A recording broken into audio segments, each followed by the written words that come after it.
जय हो सोल्युशन्स आणि राजा माने व मंदा माने कृत.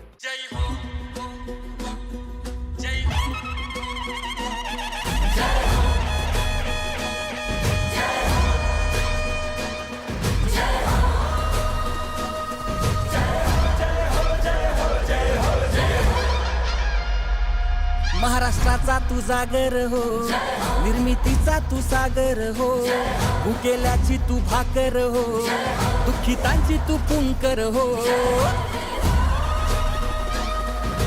लढण्याची, जिंकण्याची, आरंभाची, अंताची, टाकलेल्या पावलांची, जागलेल्या रातींची, राखलेल्या संयमाची, मोडलेल्या चौकटींची, साऱ्यांची तू जय हो.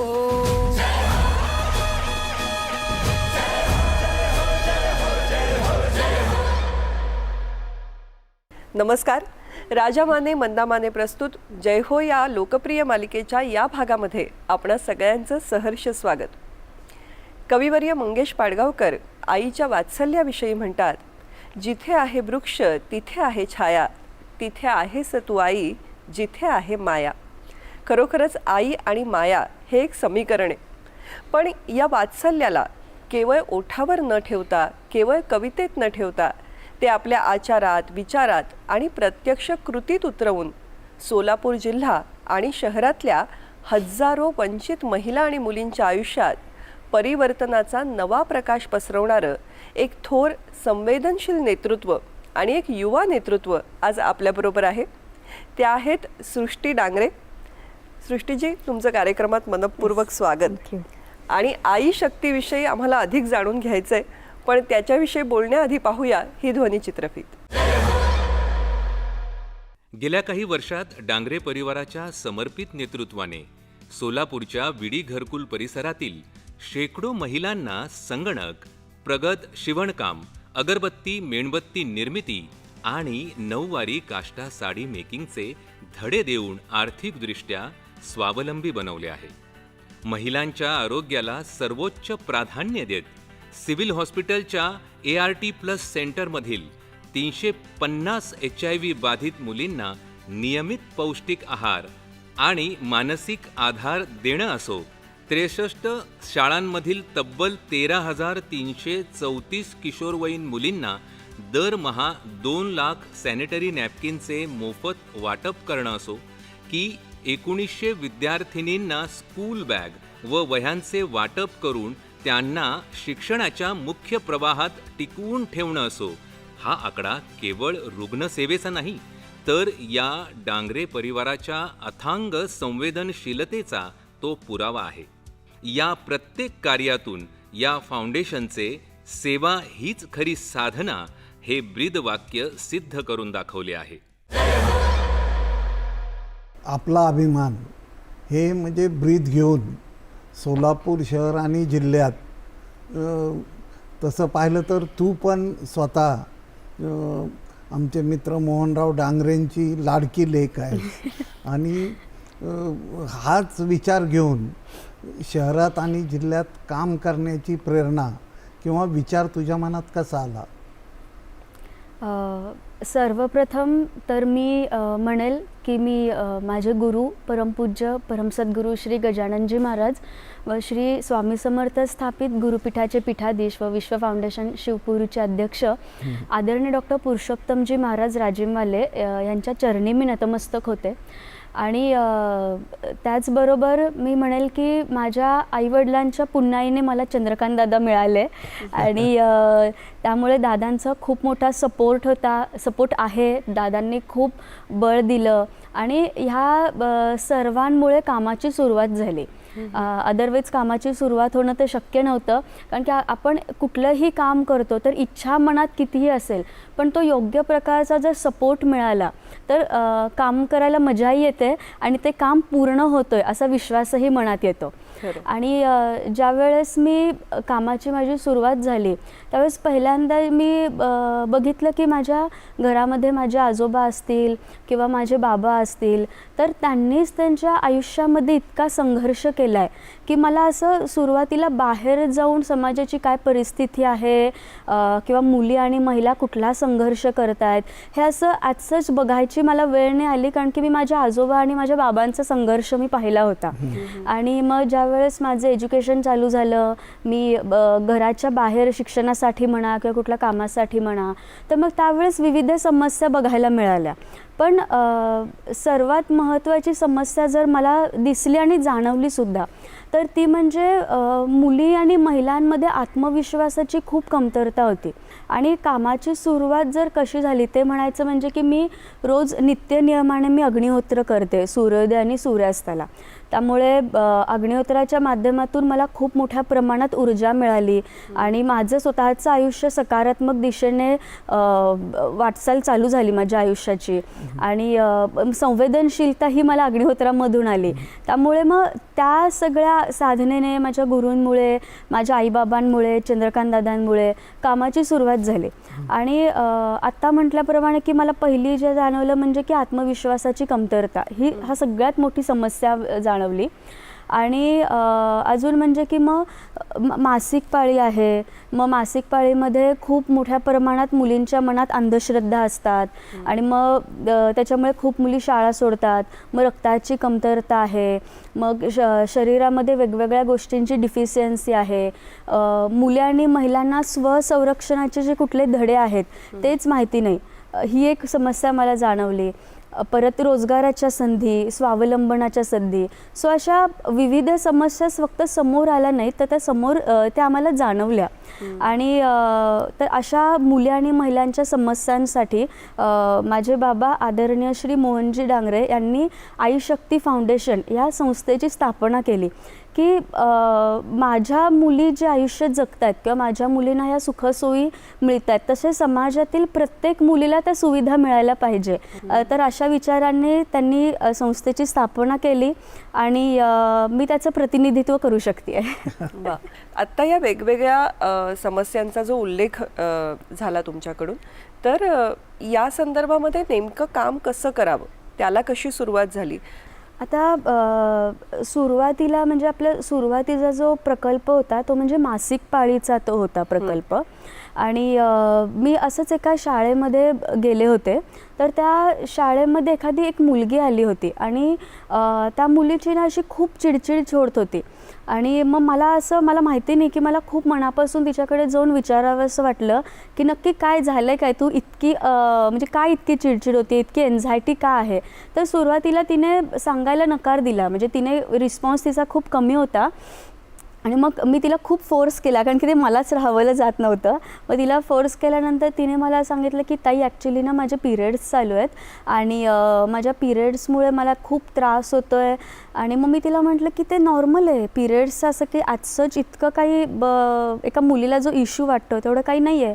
मग मी तिला साधा प्रश्न विचारला की का तू सॅनिटरी नॅपकिन यूज नाही करत का म्हणून. तर ती म्हणे की नाही मी सॅनिटरी नॅपकिन यूज नाही करत, कारण की काय माझी आई जी आहे ती विडी कामगार आहे, सो आम्हाला ते परवडतच नाही की एव्हरी मंथ आम्ही बाहेर जाऊन सॅनिटरी नॅपकिन आम्ही विकत घेऊ आणि मी यूज करेल असं. तर त्यावेळेस माझ्या मनात विचार आला की जस्ट कोइन्सिडन्सली मी ह्या शाळेमध्ये आले आणि मला अशी एक मुलगी भेटली, पण अशा किती मुली अशा असतील की एकतर मासिक पाळी ज्यावेळेस मुलींना येते त्यावेळेस योग्य माहिती मिळत नाही, योग्य सुविधा मिळत नाहीत, त्यांचा तर त्रास होतोच, पण त्याचबरोबर खूप शारीरिकसुद्धा त्रास चालू असतात. सो त्या मुलींना इतक्या त्रासाला सफर करावं लागतं आहे. म्हणून मला असं वाटलं की असे किती मुली आहेत असं आपणच एकदा सर्वे करावा की ज्यांना सॅनिटरी नॅपकिन नाही मिळत आहे. तर मग तो मी शाळेचे शिक्षक असतील, माझ्या काही ओळखीच्या महिला असतील, तर त्यांना सोबत घेऊन मी सर्वे चालू केला की अशा किती महिला आहेत. आणि मग त्या सर्वेमधून असं आलं की विडी कामगारांच्या मुली तर आहेतच, पण त्याचबरोबर अशा कित्येक मुली आहेत कामगार वर्गातल्याच की त्यांना सॅनिटरी नॅपकिन मिळत नाही आणि त्याच्यामुळे ते शाळा वगैरे पण सोडतात. आणि त्या एका गोष्टीमुळे सॅनिटरी नॅपकिनची ह्या उपक्रमाची सुरुवात झाली. पण मला असं वाटतं की हा फक्त उपक्रमच नव्हता किंवा त्या मुलींना एक मदतच करायची असं नव्हतं, तर मासिक पाळीला इतक्या चुकीच्या दृष्टिकोनातून आजकाल मुली आणि महिला बघतात आणि बघण्यापेक्षा सुद्धा त्या खूप घाबरतात. त्याच्यामुळे मग आम्ही ती भीती त्यांच्या मनातून काढून टाकली आणि ही फक्त एक आरोग्याची हमी नव्हती, तर ती आत्मविश्वासाची हमी होती, शाळा न सोडण्याची हमी होती आणि त्यांना योग्य सुविधा देण्याची ती हमी होती. त्याच्यामुळे मग आम्ही सुरुवातीला फक्त 65,000च सॅनिटरी नॅपकिन डिस्ट्रीब्यूट केले होते पहिल्या महिन्यामध्ये. पण मग ह्याचा इतका मोठ्या प्रमाणात उपयोग झाला मुली आणि महिलांना की काही सर्वे आम्हीही केला, पण शाळेमधले शिक्षकसुद्धा आमच्याकडे आले आणि ते म्हणाले की ताई, तुम्ही आत्तापर्यंत जो हा उपक्रम चालवला आहे तो इतका उपयोगी पडला आहे मुलींना की म्हणजे तुम्ही आमच्याही मुलींना मदत करा, आमच्याही मुलींना हे मिळत नाही आहे. तर मग लोकांचाही रिस्पॉन्स आला, आम्हीही सर्वे केला. तर त्या सर्वेमधून आत्ता आपण 13,334 मुलींना दर महिन्याला 2 लाख सॅनिटरी नॅपकिन आपण मोफत वाटतो. पण मला म्हणजे एक विशेष मला सांगावं असं वाटतं की फक्त सॅनिटरी नॅपकिन वाटूनच आम्ही तिथे थांबलो नाही. तर आमची सोलापूरमध्ये गायनकोलॉजिस्टची टीम आहे, अगदी सोलापूरमधले सुप्रसिद्ध गायनिक आहेत ते. मग आम्ही त्यांना शाळेमध्ये घेऊन जातो, ते मुलींचं काउन्सिलिंग करतात आणि मग कोणाला काही PCOD असेल, PCOS असेल, सिस्ट असेल, तर अशी ट्रीटमेंटसुद्धा आम्ही मुलींची मोफत करतो. आणि ह्याचा इतका चांगला म्हणजे काही जे शाळेचे मुख्याध्यापक आहेत तर त्यांनी मला स्वतःहून सांगितलं की ताई, तुमचा हा उपक्रम इतका फायदेशीर झाला की एखाद्या मुलीला ज्यावेळेस मासिक पाळी येते तर आमच्या समोर खूप मोठा क्वेश्चन मार्क असतो की इतक्या मुलींसाठी सॅनिटरी नॅपकिन उपलब्ध करायचे कुठून. पण तुमच्या ह्याच्यामुळे असं होतं की अरे, तुम्ही सॅनिटरी नॅपकिन पाठवता, आम्ही ते डिस्ट्रीब्यूट करून टाकतो, तिथेच आमचा पूर्ण प्रश्न सुटतो. आणि कित्येक बालकांचे सुद्धा मला फोन आले की ताई, तुम्ही फक्त सॅनिटरी नॅपकिन नाही देत आहात, तर त्याचा इतका मुलींना उपयोग झाला की मुली त्यांच्या शरीराचा सुद्धा आदर करू लागल्या. नाहीतर असं होतं की अरे बापरे, मला पिरियड्स चालू झाले, आता मी किती वाईट आहे, अशीही मानसिकता होते मुलींची. पण आपण जे काउन्सिलिंग करतो त्याच्यामुळे मुलींच्या मनातील अंधश्रद्धा गेल्या आणि त्या मासिक पाळीकडे चांगल्या दृष्टिकोनातून त्या बघायला लागल्या आणि त्या शरीराची काळजी करू लागल्या. सोलापूर ग्रामीण आणि सोलापूर शहर याची संस्कृती असेल किंवा विविध जाती धर्मांच्या लोकांचे रहिवास किंवा त्यांची वस्त्या असतील, तिथं जाणं आणि ॲप्रोच होणं हे खूप मोठं आव्हान आहे. की कारण त्यांची भाषा काही ठिकाणी तेलुगू बोलतात, काही ठिकाणी कन्नड बोलतात, काही ठिकाणी हिंदी बोलतात. तर या सगळ्या समस्यांना तुम्ही त्यांच्याशी संवाद साधताना सामोरं कसं गेलात? मग मी आता सुरुवातीलाच सांगितलं की काम चालू करताना अशा खूप वेगवेगळ्या प्रकारच्या समस्या होत्या. आत्मविश्वास म्हटलं मी किंवा रक्ताची कमतरता म्हटलं तर. आणि आत्ताचा जो मी एक इन्सिडेंट सांगितला की ज्या मुलीची सिच्युएशन बघून मी तिच्याशी गेले, पण ज्यावेळेस हे काम चालू झालं की सॅनिटरी नॅपकिनचं आणि त्याचा इतका मोठ्या प्रमाणात रिस्पॉन्स मिळाला की असं खूप कमी वेळा झालं की आम्हाला कोणाला तरी जाऊन अप्रोच व्हावं लागलं. बऱ्याच वेळा असं झालं की अरे, ह्या ताई आहेत किंवा ही संस्था आहे, त्या खूप मनापासून काम करत आहेत आणि आम्हाला ही गरज आहे किंवा आम्हाला हे प्रॉब्लेम आहेत. तर त्या महिलासुद्धा आमच्याकडे स्वतःहून आल्या होत्या की ताई, आम्हाला असं असं आहे, आमच्याकडे हे प्रॉब्लेम आहे, तर तुम्ही आम्हाला ह्या गोष्टींसाठी तुम्ही मदत करा. सो मला वाटतं पहिलं पाऊल जे तुम्ही उचललं त्यानेच लोकांचं मन जिंकलं गेल्यामुळे महिलांना तो एक विश्वास झाला. विश्वासही त्यांच्या मनामध्ये आला की कारण की मासिक पाळी हा लोकांना खूप छोटा विषय वाटतो, बट ॲक्च्युली तो छोटा विषय नाही आहे आणि सुरुवातच त्या उपक्रमापासून झाली. त्यामुळे I am feeling so much blessed की मला असं वाटतं की तिथे विश्वास जिंकला असेल. आणि त्यावेळेस महिला त्या स्वतःहून अप्रोच झाल्या होत्या की ताई असं असं आहे. आणि आपले जे वेगवेगळे प्रकल्प आहेत, मग स्किल डेव्हलपमेंट सेंटर असेल की स्वसंरक्षणाचं असेल किंवा दिवाळीला फराळ आणि ड्रेस मटेरियल वाटणं आहे. सो अशा वेगवेगळ्या उपक्रमामधून महिलांशी संपर्क सातत्याने होत होता.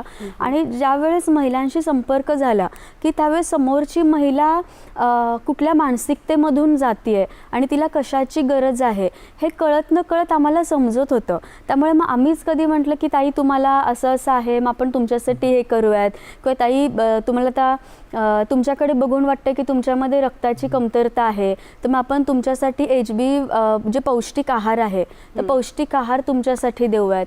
सो हे खूप स्प्रेड झालं आणि महिलांना खूप मोठ्या प्रमाणात विश्वास मिळाला की कितीही आमच्या समस्या असतील पण हे संस्था आहे, ह्या आहेत.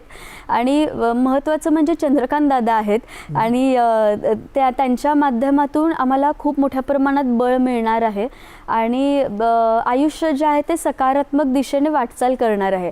सो ह्या विश्वासाने त्याच्या समस्या आहेत ते सॉल्व्ह करायला एक बळ मिळालं आम्हाला. नक्कीच. पालकमंत्री या नात्याने जेव्हा जेव्हा सोलापूरला प्रवासाला जायचो किंवा जातो त्यावेळेला माझा खूप जुना विद्यार्थी परिषद मित्र मोहन डांगरेची मुलगी मोठी झाली, ग्रॅज्युएट झाली. ती म्हणायची सृष्टी डांगरे की बाबांना मदत करता, मलाही काही काम करायचं, मला मदत करा. म्हटलं तू सुरू कर, माझा पॅटर्नच हा आहे की मी काही करणार नाही पण सारं काही झालं पाहिजे. आणि त्यामुळे करणारा माणूस समोर आला की मी खूप मदत करतो. आणि तिने विडी वळणाऱ्या महिलांच्या मुलींमध्ये काम सुरू केलं. शाळांमध्ये मुलींना गरिबी असल्यामुळे सॅनिटरी नॅपकिन विकत घेता येत नाही तर ते द्यायला सुरुवात केली. आता सोलापूर शहरातल्या वेगळ्या शाळा कॉलेजमध्ये 13,000 मुलींना दरमहा मोफत सॅनिटरी नॅपकिन तिच्या माध्यमातून आपण देतो. मग त्याला आई नावाचं एक नाव तिने धारण केलं, ट्रस्ट केला. आणि आता त्याच्या ॲक्टिव्हिटीला काही लिमिटच नाही. योगा केंद्र झोपडपट्ट्यांमध्ये चालतात, वेगवेगळ्या प्रकारची कलाकुसर शिकवण्याचा उपक्रम चालतो. मग एड्स झालेल्या पेशंटच्या मुलांना धान्य देणं, औषध देणं, व्हरायटी ऑफ प्रोग्राम्स आई नावाने चालते. या 26-27 वयामध्येच तिला अनेक पुरस्कारही मिळाले. असं एका अर्थाने संवेदनशील काम लोकांसमोर आणण्याचा जय हो या कार्यक्रमाच्या माध्यमातून राजाभाऊ मानेंनी प्रयत्न केला. मी त्यांचा खूप आभारी आहे. महिलांना सक्षम करत असताना त्यांना अनेक व्यावसायिक कौशल्य तुम्ही शिकवता, बरोबर. स्वसंरक्षणाचंही ट्रेनिंग देता, पण त्याचबरोबरीने त्यांच्या पौष्टिक आहाराची काळजी घ्यावी हा जो विचार आहे तो कशा पद्धतीने राबवला जातो, काय उपक्रम आहेत? म्हणजे आपलं जे आहे की विडी घरकुलमध्ये आपलं संस्थेचं स्किल डेव्हलपमेंट सेंटर आहे. तर तिथे आपण महिलांना वेगवेगळ्या प्रकारचे स्किल शिकवतो. तिथे आपण अग्निहोत्र शिकवतो, योगासने शिकवतो, प्राणायाम शिकवतो. तर ज्यावेळेस ह्या सगळ्या गोष्टी चालू केल्या तर त्यावेळेस आमच्या लक्षात आलं की फक्त महिलांना रोजगारच देणं आहे किंवा फक्त महिलांना कौशल्यच देणं आहे. तर ह्या गोष्टींची गरज आहेच आहे, मी नक्कीच नाही म्हणणार. पण त्याचबरोबर एखाद्या महिलेचं जर निरोगी आरोग्य असेल, तिचं निरोगी मन असेल, निरोगी शरीर असेल तर कुठलीही व्यक्ती ही आत्मविश्वासाने पुढे जाऊ शकते. सो ह्या सगळ्या गोष्टींमध्ये कुठेतरी पौष्टिक आहार जो आहे तो खूप महत्त्वाचा आहे. मग पौष्टिक आहार कशा पद्धतीने आपण वितरित करतो? आपण जे आहे की ज्यावेळेस महिला आणि मुली योगासनं करायला येतात, अग्निहोत्र करतात, प्राणायाम करतात, तर ते झाल्यानंतर आपण त्यांना कधी राजगिराचा लाडू असेल किंवा पालकाचे परोठे असतील, एखादं केळ असेल किंवा ड्रायफ्रूटचे लाडू असेल तर आपल्या संस्थेच्या ज्या महिला आहेत तर त्या महिला ते स्वतः बनवतात. म्हणजे त्याच्यातून आपण काय केलं की त्या महिलांना रोजगारसुद्धा मिळेल, त्यांना एक्सप्लोजर मिळेल आणि ज्या माझ्या मुली आणि महिला आहेत तर त्यांना पौष्टिक आहारही मिळेल. सो ते दोन्हीकडून दोन्ही उद्देश साध्य झाले. महिला त्यांच्या पायावरती उभं राहायला, इथं त्यांना पौष्टिक आहार मिळाला. मला यालाच जोडून विचारायचं कारण एक अतिशय वेगळा विषय तुम्ही हाताळता तो 8+ सेंटरच्या माध्यमातून. म्हणजे HIV बाधित महिलांसाठी आपण काम करता. हा अतिशय एक दुर्लक्षला गेलेला आणि थोडासा उपेक्षिला गेलेला विषय आहे. तर या विषयाकडे कसं वळलात आणि काय स्वरूपाचं काम? मी अगदी खरं सांगायचं म्हटलं तर सोलापूरमध्ये इतक्या मोठ्या प्रमाणात HIV पॉझिटिव्ह मुली आणि महिला आहेत ह्याची कल्पना मला स्वतःला नव्हती. मग आपले जे सिव्हिल हॉस्पिटलचे जे डॉक्टर आहेत, सो सहज मी त्यांच्यासोबत एकदा बसले होते तर बसल्या हा HIV हा विषय निघाला. तर त्यांनी मला सांगितलं की म्हणजे मी ज्यावेळेस माझी प्रॅक्टिस चालू असते, ज्यावेळेस मी OPDमध्ये जाते त्यावेळेस एका मुलीकडे बघून मला खूप वाईट वाटतं. मग मी म्हटलं की काय झालं, असं काय होतं वाईट? तर त्या मला म्हणाल्या डॉक्टर की एक मुलगी आहे तर तिच्या आई वडील HIV पॉझिटिव्ह होते, तिची आजी पण HIV पॉझिटिव्ह होती आणि मुलगी HIV पॉझिटिव्ह होती. पण कालांतराने तिच्या आई वडिलांची डेथ झाली पण आजी आणि मुलगीच राहिल्या त्या. तर मी त्यांना सहज म्हटलं की मला तुम्ही सांगाल का की आपल्या सोलापूरमध्ये अशा किती महिला आहेत की त्या HIV पॉझिटिव्ह आहेत? तर त्यांनी जो आकडा सांगितला तो अतिशय अनएक्सपेक्टेबल होता की 3729 महिला ह्या HIV पॉझिटिव्ह आहेत आणि त्यांची नोंद आहे, म्हणजे नोंद असलेल्या ह्या महिला आहेत. मग मी त्यांना विचारलं की मग मुली किती असतील?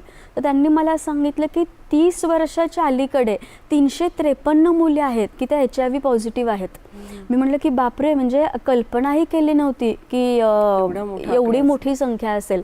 तर मग त्या म्हणे की हो, ही संख्या आहे, पण आता काहींना ट्रीटमेंट चांगली मिळते आहे, त्यामुळे चांगली त्यांची हेल्थ झालेली आहे. पण मला ह्या मुलीची खूप काळजी वाटते की जिच्या आजीला घेऊन येते.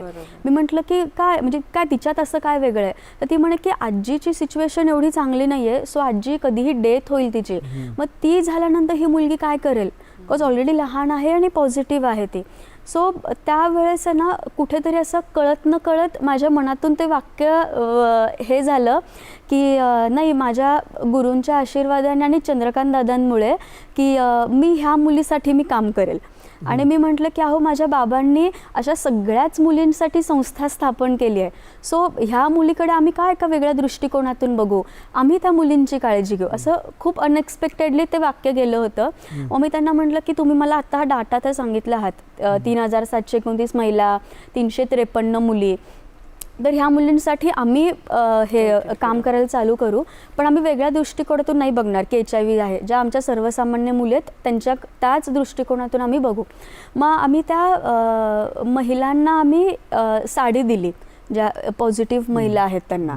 तर त्यावेळेस त्यांना इतका आनंद झाला आणि म्हणजे एक वेगळ्याच प्रकारचा समाधान मला त्यांच्या चेहऱ्यावरती बघायला मिळालं. आणि ज्या मुलींना आम्ही जे पौष्टिक आहार देतो, तर त्यांना आम्ही पौष्टिक आहारही देतो आणि धान्यही देतो आम्ही त्यांना.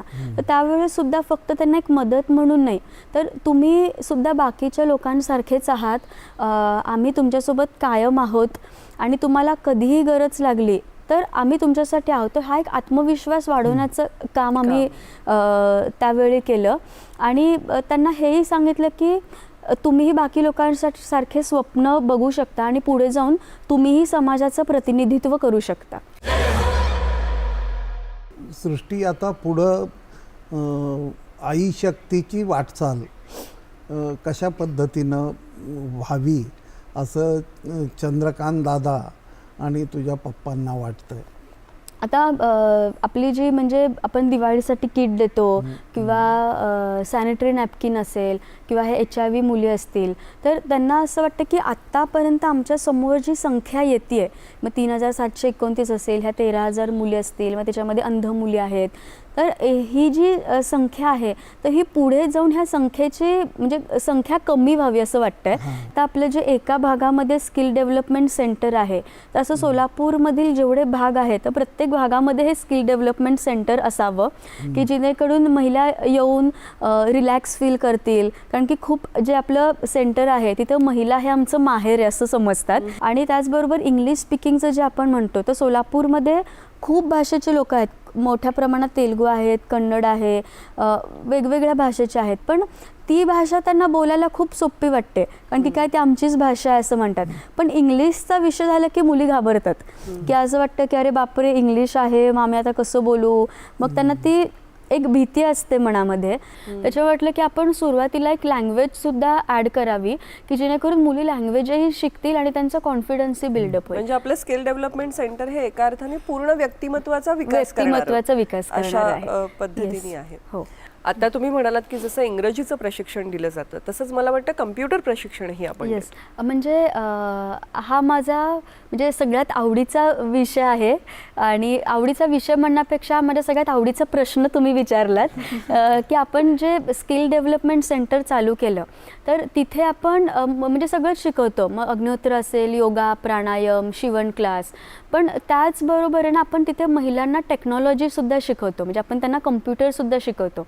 मग ज्यावेळेस त्याचे स्किल डेव्हलपमेंटचे सुरुवातीचे दिवस होते त्यावेळेस त्या विडी कामगारांची जी वस्ती आहे तर तिथे मी जात होते आणि तिकडे काही विडी कामगारांच्या महिला माझ्याकडे आल्या आणि त्या मला म्हणाल्या की ताई, आम्हालासुद्धा कम्प्युटर शिकायचं आहे, तुम्ही आम्हालासुद्धा संधी द्याल का, आम्ही पण कम्प्युटरसमोर बसू शकतो का. आणि मला सांगायला इतका आनंद होतो आहे की आमची कम्प्युटरची जी पहिली बॅच बॅच होती ती विडी कामगार महिलांची पहिली बॅच होती वा. की म्हणजे सुरुवात अगदी त्यांना बेसिकपेक्षा पण कमी गोष्टी त्यांना येत होत्या, पण त्या आत्मविश्वासाने तिकडे येऊन ते कम्प्युटरवरती आम्हाला संगणक शिकायचं आहे. तर हा खूप मोठा बदल जाणवला आणि वाटलं की आपण जे वुमन एम्पॉवरमेंटचं आपण जे काम चालू आहे ते व्यवस्थित यशस्वीरित्या पूर्ण होतं आणि त्याची वाटचालही चांगली चालू आहे. नक्कीच. सृष्टी, आज तुमच्याशी या गप्पा मारत असताना सोलापूरच्या सुकन्येला भेटलो असाच भाव आमच्या मनामध्ये आहे. सृष्टीताईंशी या आपल्या गप्पा आज खूप छान रंगल्या. असं दिशादर्शक काम तुमच्यासमोर आणताना आम्हाला नेहमीच आनंद होत असतो. हाच आमचा प्रयत्न आहे. तेव्हा आज या भागात आपण इथेच थांबत असलो तरी भेटूया जय होच्या पुढील भागामध्ये असाच एक नवा विचार, नवा उपक्रम घेऊन. धन्यवाद. जय हो, जय हो,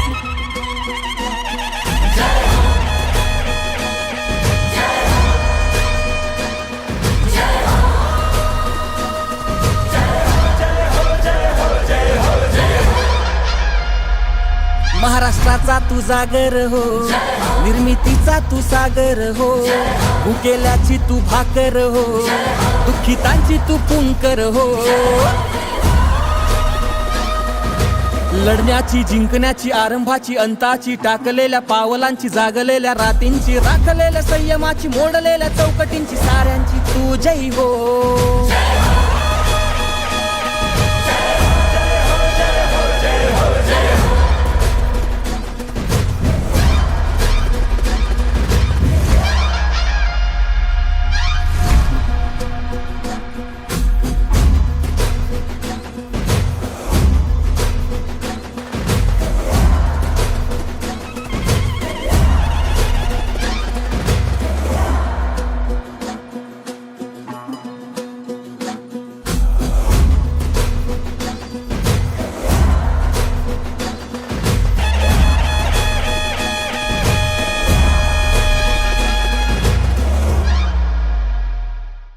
जय हो सोल्युशन्स आणि राजा माने व मंदा माने कृत